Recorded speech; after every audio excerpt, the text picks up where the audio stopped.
الحمد للہ رب العالمین والصلاة والسلام علی سید الاولین والآخرین سیدنا و نبینا مولانا محمد وعلی آلہ وصحبہ اجمعین اما بعد۔ محترم خواتین و حضرات، السلام علیکم ورحمۃ اللہ۔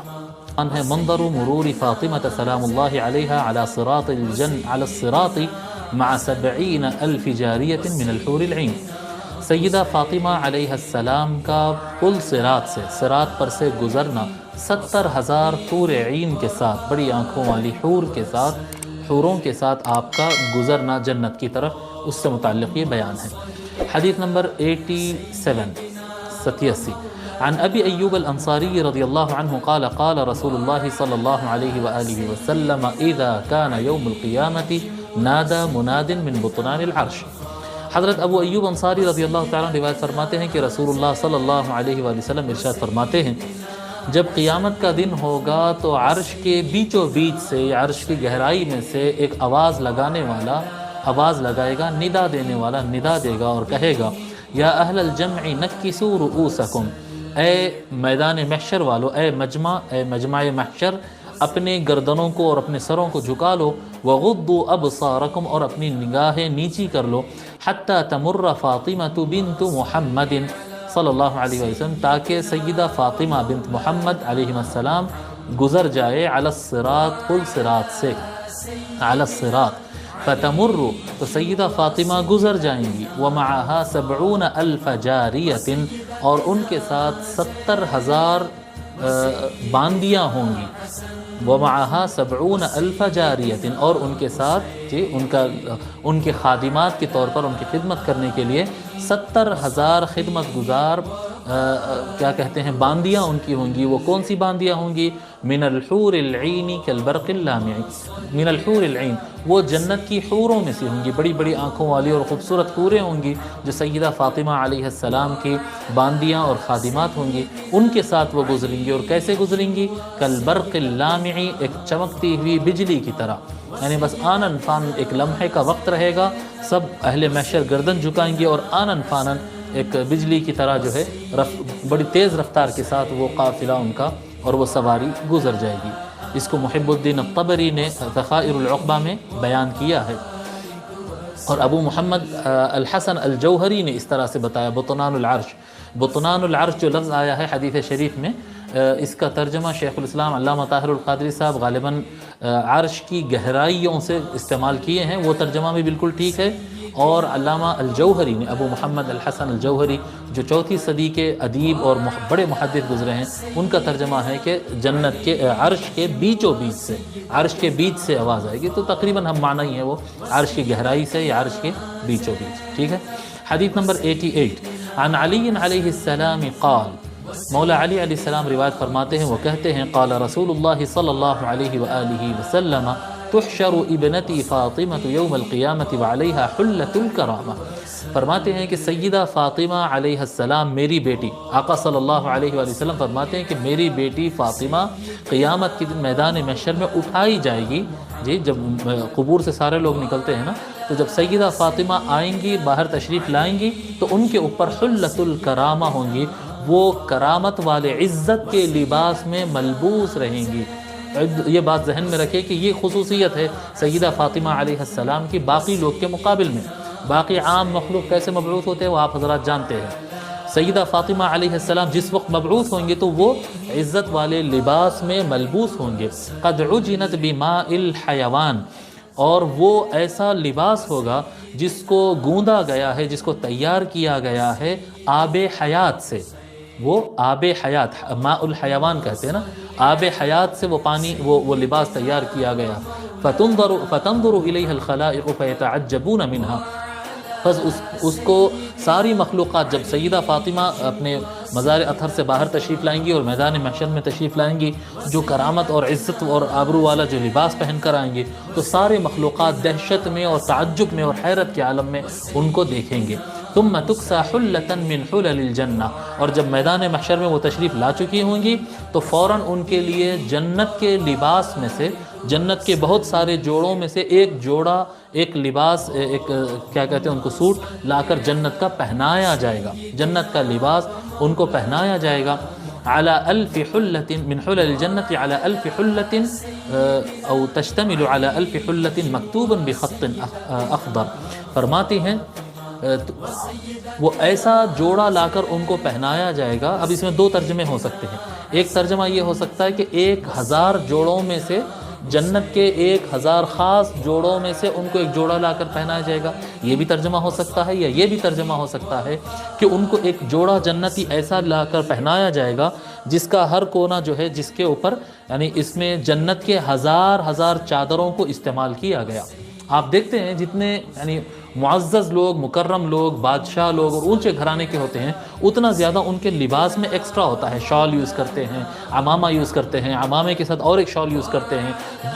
سادہ کرتا پیجامہ کے اوپر جبہ پہنتے ہیں، جبے کے اوپر شایا پہنتے ہیں، شائے کے اوپر پھر وہ. تو یہ یعنی اعزاز کی علامت ہے. لباس میں اضافہ ہونا یہ کسی کی تکریم، کسی کو عزت دینے میں اضافہ جب ہوتا ہے تو ان کو لباس پہنایا جاتا ہے. جب گریجویشن ہوتا ہے تو ان کو کوٹ گاؤن پہنایا جاتا ہے. ٹھیک ہے. اس طرح سے حافظ بنتے ہیں بچے تو ان کو عربی انداز والا عبایا پہنایا جاتا ہے. سر پہ عمامہ، خلافت کسی کو دیتے ہیں تو عمامہ باندھتے ہیں یا ان کو ٹوپی پہنائی جاتی ہے. کسی کو ایوارڈ دینا ہو تو ان کو شال اڑایا جاتا ہے. تو یہ کپڑے کا اڑانا یعنی ایک نیچرل سسٹم ہے یہ دنیا کا.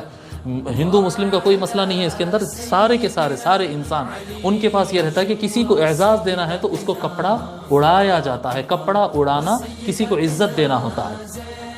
ٹھیک ہے. تو فرماتے ہیں کہ ان کو جنت کا، آقا صلی اللہ علیہ وسلم فرماتے ہیں کہ جنت کا ایسا لباس سیدہ کو پہنایا جائے گا جو ایک جنت کی 1000 چادروں سے بنا ہوا ہوگا. علی الف حلۃ مکتوب بخط اخضر، اس پر ہری سیاہی سے ہرے رنگ کی رائٹنگ میں اس پر لکھا ہوگا، اس چادر کے اوپر لکھا ہوگا. کیا لکھا ہوگا؟ ادخلوا ابنت محمد صلی اللہ علیہ وآلہ وسلم الجنت، محمد صلی اللہ علیہ وآلہ وسلم کی بیٹی کو جنت میں داخل کر دو. کیسے؟ علی احسن صورت، سب سے بہترین حالت میں، بہترین طریقے، سب سے اچھے طریقے سے کسی کو کیسے لے جایا جا سکتا ہے؟ سب سے اچھی دبدبہ ہو، وہ مکمل دبدبے کے ساتھ، وہ اتم کرامت اور مکمل اعزاز اور تکریم کے ساتھ، وہ اوفر حظ اور سب سے بہترین حظ اور تقدیر کے ساتھ. یعنی سب سے اچھا ڈھنگ جو ہو سکتا ہے کسی کو لے جانے کا. ایک تو ہوتا نا عام آدمی کو آپ کہتے ہیں کہ آ جاؤ، آپ کسی کو سواری بھیج کے بلا لیتے ہیں، یا کسی کے لیے ہوتی ہے بارات کا انتظام ہوتا ہے، دلہا جا رہا ہے تو دلہے کو کیا کرتے ہیں، بارات ہوتی، آگے پیچھے لوگ ہوتے، اعزاز سے اونچی جگہ پہ بٹھا کر جو اہتمامات ہوتے ہیں. اللہ تبارک و تعالیٰ 70,000 حور العین، عام انسان نہیں، جنت کی حوروں کو خادمات بنا کر ایک ایسا لباس جو 1000 چادروں پر مشتمل ہوگا، ان سب کو اس پہ بٹھا کر، یعنی ایسا اہتمام، ایسا رعب جو کائنات میں کسی کی سواری ایسی نہیں گزری ہوگی. آقا صلی اللہ علیہ وآلہ وسلم کی شہزادی سیدہ کائنات سیدہ فاطمہ علیہ السلام کو اس طرح سے لے جایا جائے گا. فرماتے ہیں فَتُزَفُّ إِلَى الْجَنَّةِ كَالْعَرُوسِ، تو ان کو جنت میں اس دلہن کی طرح لے جایا جائے گا. جس طرح سے ایک دلہن کو لے جاتے ہیں اس طرح سے ان کو جنت میں لے جایا جائے گا. حَوْلَهَا 70,000 جاریہ، اور ان کے اطراف میں ان کی خدمت کے لیے ان کی 70,000 باندیاں ان کے اطراف ہوں گی جو کہ حور العین پر مشتمل ہوگی. اور اس کا عنوان یہ حدیث شریف کے اوپر جو علامہ یہ کتاب جو ہے ذخائر العقبہ کا ہے. ذخائر العقبہ جو ہم بتائے کہ محب الدین طبری رحمۃ اللہ علیہ کی یہ کتاب ہے، انہوں نے اس کے اوپر یہ جب حدیث شریف جہاں سے شیخ الاسلام نے نقل کیا ہے وہ اصل کتاب میں جب یہ حدیث شریف لائے تو اس کے اوپر انہوں نے جو عنوان باندھا ہے وہ عنوان اس طرح سے باندھا کہ ذکر زفاف فاطمہ علیہ السلام الی الجنت کالعروس، سیدہ فاطمہ علیہ السلام کو جنت کی طرف دلہن کی طرح لے جانا. یہ سیدہ فاطمہ علیہ السلام کی شان ہوگی. یہ اس وقت ہوگا کہ ابھی لوگ حساب کتاب کے لیے میدان میں کھڑے ہوں گے اور اللہ تبارک و تعالیٰ سے امید کر رہے ہوں گے کہ مولا ہم کو جنت دے دے، جنت دے دے، ہم کو گناہوں کو معاف کر دے. ابھی حساب کتاب ہونا سب کا باقی ہوگا اور سیدہ فاطمہ علیہ السلام اس طرح سے تشریف لے جائیں گے. اگرچہ کہ سیدہ فاطمہ علیہ السلام کی شان مبارک اعلیٰ سے اعلیٰ ترین ہے اور اکمل سے اکمل ترین ہے، اور ہماری حیثیت اور ہمارا علم اور ہماری زبان بالکل ٹوٹی پھوٹی نااہل نالائق ہے، اور ہم اس لائق ہی نہیں ہیں کہ ہم سیدہ فاطمہ علیہ السلام کی فضیلت بیان کر سکے اور سن سکے اور سمجھ سکے. مگر مولا رب کریم ہم نے جو کچھ کوشش کی ہے،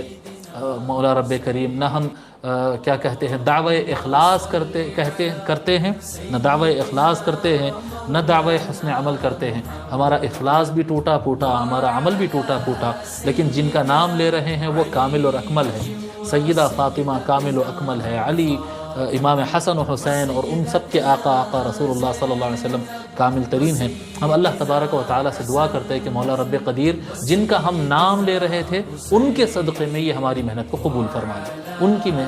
صدقے میں ہماری اس